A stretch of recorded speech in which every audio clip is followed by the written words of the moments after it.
So, for the high-performance CHR tuned you see above, built by Vanguard Spec, DG Spec, they ditched the stock engine and transmission for something new, and added plenty of other upgrades to make a truly exhilarating machine. Under the hood is a powertrain that's actually on the old side.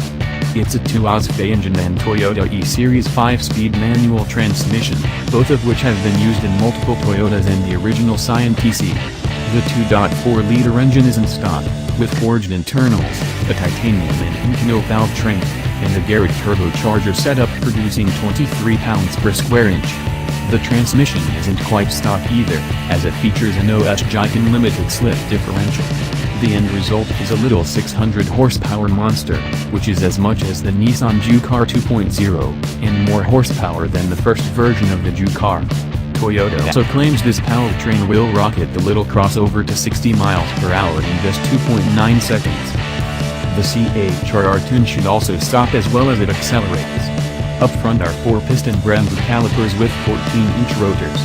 Handling benefits from remote reservoir adjustable shocks at all 4 corners, as well as 275mm wide tires.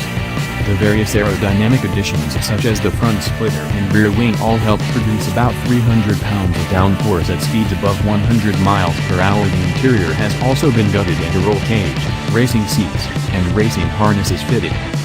The only bummer is that, unlike the Nissan Juke-R, we probably won't see any production versions of this wild CHR. Not only would it be hard to make a business case for it, but it was also built by an aftermarket company outside of Toyota. Our best hope would be that it has a positive reception, and Toyota would see the potential for offering a much milder performance variant a la Veloster Turbo. And if we're honest, we'd be cool with that.